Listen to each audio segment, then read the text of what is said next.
Hi, Mike Gibson, Greg Stone coming to you live from ACC 2024. Greg, I am really excited about this trial, your trial, the Relieve Heart Failure Study, looking at the potential benefits of an intraatrial shunt in people both with HfrEF and HfpEF. Really exciting. Talk to us about what you did. Well, thanks, Mike. As you know, increased left atrial pressure, you could say, is the final common denominator of heart failure that causes breathlessness and leads to heart failure hospitalizations. So the theory has been proposed that having a very small interatrial communication to allow shunting of blood from the left heart to the right heart might alleviate increased left atrial pressure. And that would actually serve as a 24/7, 365 auto-regulatory mechanism that would always be on, and actually, unlike drugs, would be responsive to increased changes in left atrial pressure. Because as the left atrial pressure rises, the gradient from the left to the right heart increases, and that would drive more blood flow, which would then decrease the left atrial pressure. So the theory is sound, and there's a strong background for clinical conditions. We used to use atrial septostomy to treat acute decompensated heart failure, and there's syndromes like Lutenbacher syndrome, where an ASD improves symptoms in patients with mitral stenosis. So there's a lot of rationale for this. And so we tested this in the Relieve HF trial, which was a 508 patient trial of fairly sick patients with heart failure of any left ventricular ejection fraction, who were randomized in a placebo procedure controlled trial to receive either the V-Wave Ventura interatrial shunt or a just control procedure. And how big is that shunt, Greg? Yeah, so it's a 5.1 millimeter orifice. It's an hourglass shaped device. It's about the size of a dime. And again, it leads to a QPQS, blood flow in the pulmonary versus systemic circuit, of approximately 1.2 to 1, or about 1 liter per minute of cardiac output that would go from left to right. So we performed this trial, and again, it was a sick heart failure patient population who were treated really well with all 4 guideline-directed medical therapies. And despite that, 95% of the patients were New York Heart Association Class 3. They had markedly decreased KCCQ scores, 6-minute walk distances, NT-proBNPs were about 2,000 picograms per ml. And we had 2 primary endpoints. The first was a safety endpoint, which was device-related or procedure-related MACNE, major adverse cardiovascular or neurologic events, which includes events like stroke. And that was measured at 30 days only in the shunt-treated patients, and it was compared to an objective performance goal that we had worked out with the FDA of 11%. In the effectiveness side of things, we used a hierarchical composite endpoint, which we tested according to the win ratio. And the first 4 components of the endpoint were cardiovascular events. It was all-cause death, then LVAD or heart transplant, then all heart failure hospitalizations, then all worsening outpatient heart failure events. And if there were still ties between patients after those 4, then we went to a change in KCCQ, of patient-related outcomes of heart failure, where we had to have a 5-point difference between pairs to consider a meaningful difference, change from baseline to follow-up. And interestingly, this was the first randomized trial. There's only been one other pivotal shunt randomized trial before, and that was in patients all with HfpEF, heart failure with preserved ejection fraction. People variably define that term, but in the prior trial and in our trial, we are calling it an ejection fraction of greater than 40%. So that trial was all in HfpEF, and we weren't sure, because the cardiac structure is different, we weren't sure that hearts would behave similarly in HfpEF and HfrEF. So we pre-specified, and we actually stratified the randomization by ejection fraction, according to an EF below less than or equal to 40% versus greater than 40%. And that was the only subgroup, that was the only stratified randomization of the trial other than site. And we followed patients for up to 2 years for the effectiveness endpoint. And what was So, the follow-up, Greg? I'm sorry? What was the minimum follow-up? A minimum follow-up was 1 year, and the median follow-up was 22 months. So Okay, it's almost 2-year follow-up in most of the yes. patients. And what do you find? Well, the findings are fascinating. So first of all, the device was very safe.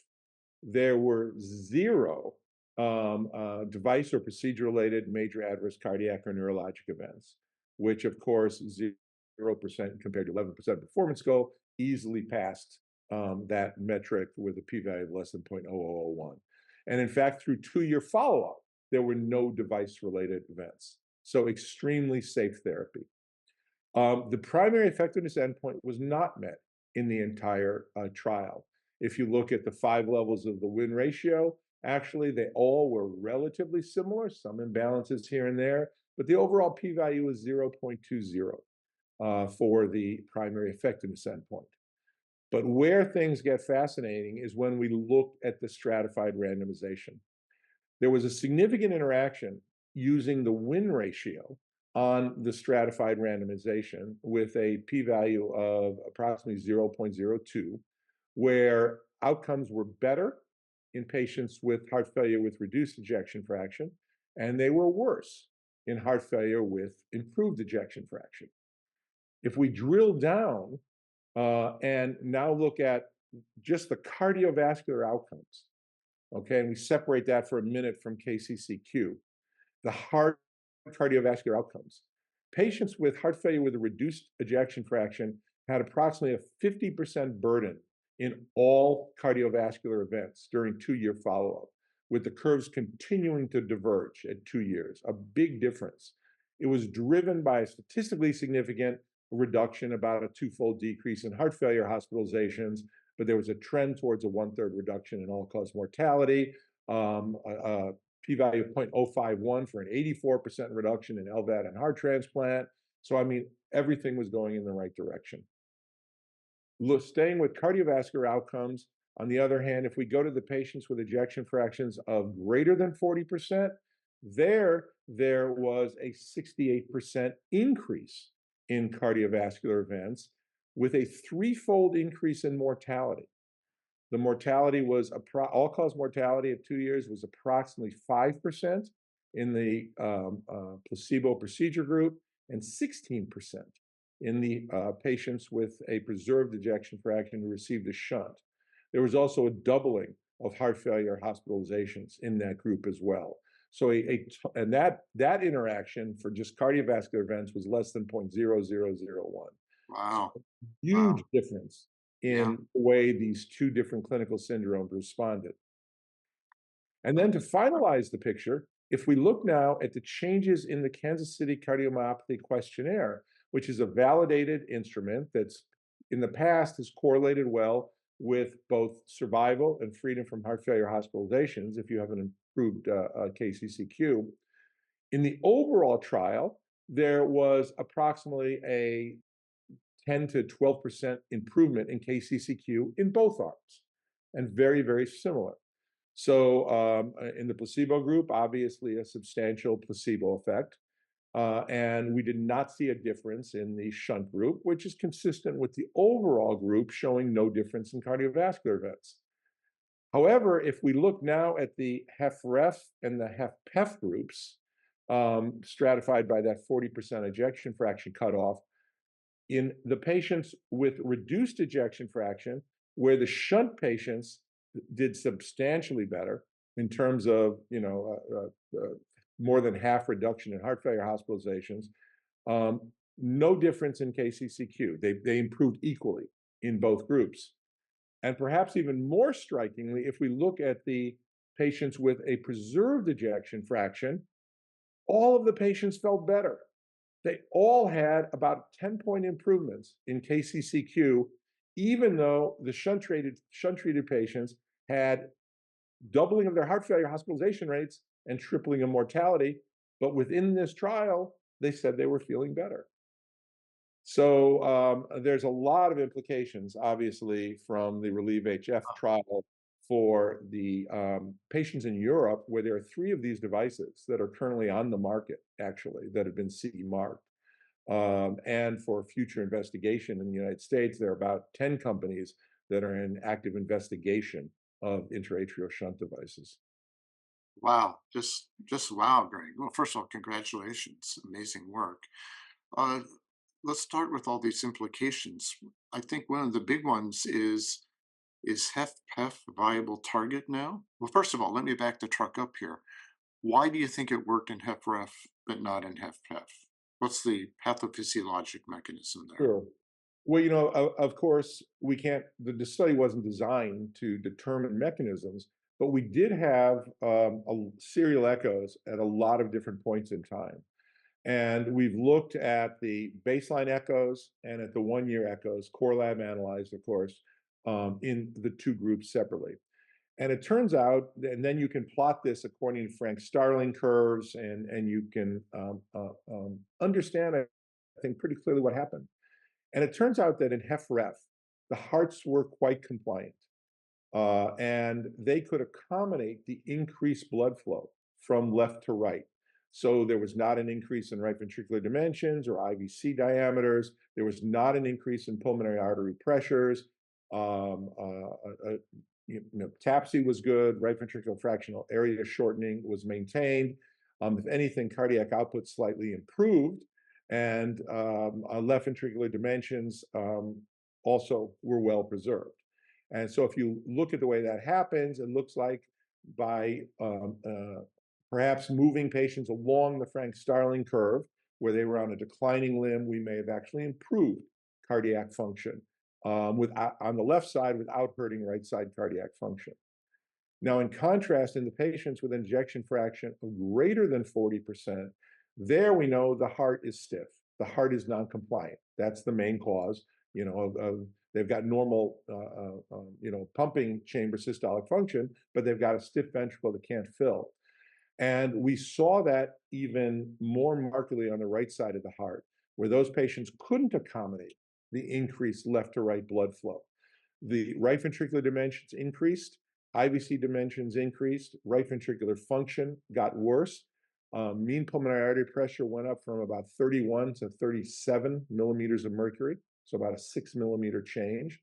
And that was reflected in what happened on the left heart as well.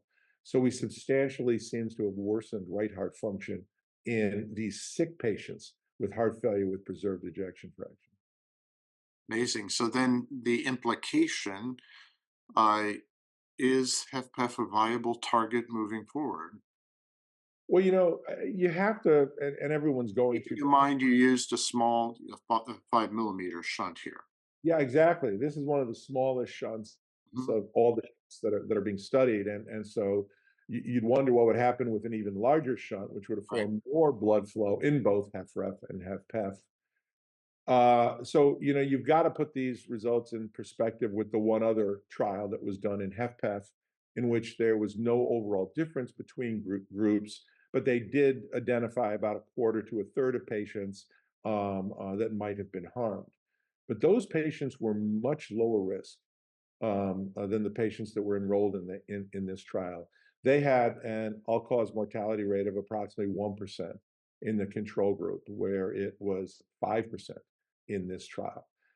Their BNP and pro-BNPs were much lower. Their 6 minute walk distances were much better, et cetera. So there they enrolled patients based on cath lab exercise demonstration of an increased pulmonary capillary wedge pressure. We had much more rigorous clinical criteria requiring very sick heart failure patients. And if you look at kind of the gradient with the patients in this trial, I think being much sicker, now we see harm in the overall population. And again, obviously, mortality is a very concerning endpoint. You've got to be careful. These results in the two separate groups were not individually powered. So technically, they've got to be exploratory and hypothesis generating. But when you have interaction p-values of less than 0.0001, when you have p-values for mortality of 0.004, with a number needed to harm for one person to die, about 9 patients being treated, I think we've got to be very, very cautious, given the potential lack of benefits that we've seen as to treating future patients with an ejection fraction greater than 40% with a shunt. Yeah. Greg, I think one of the most stunning things was the KCC scores. I mean, how good was the blinding here? You did a blinding assessment, correct? Yeah, we did blinding assessments at both discharge and at 1 year, and the patients were well blinded in both groups. So very high degrees of blinding. So we're confident there. And again, the KCCQ results were totally unexpected, and it raises questions how you interpret changes in KCCQ score. You would expect them to go in the same direction with an experimental device that was leading to positive cardiovascular benefits, such as mortality and heart failure hospitalization.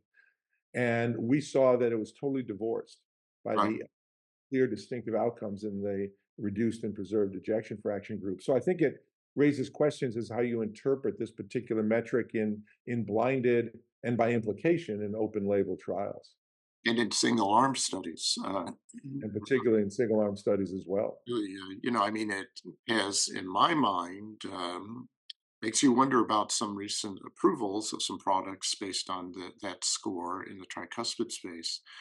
So, Greg, what are the implications here? What do you see as the path forward for the field? Well, I think you really got to divorce this to patients with reduced and preserved ejection fraction. And interestingly, Mike, we also did a spline analysis to look at this continuous relationship between EF and cardiovascular events. And the spline, the shunt effect transitions from benefit to harm almost perfectly at an EF of 40%, Wow. somewhere between 38 and 40%, where you've got this, exponentially rising curve going from benefit to harm, and it crosses unity at right at 38 to 40%. So in patients with reduced ejection fraction, um, uh, there were just a little more than 200 randomized patients. But the cardiovascular, and these are, desperate patients, NYHA 3, New York Heart Association class 3, despite being on 3 or 4 drugs at maximally tolerated doses. And they had a significant benefit in terms of heart failure hospitalizations, tremendous safety of this device, zero adverse events. So the question is, does that subgroup alone support a regulatory approval? Regardless, there needs to be additional study done and in patients with reduced ejection fraction. And this study definitely warrants that, not only with this device, but I think in all shunt trials going forward. Patients with ejection fractions greater than 40%, on the other hand, are another story. And I think we all have to think very, very cautiously as to how to treat those patients.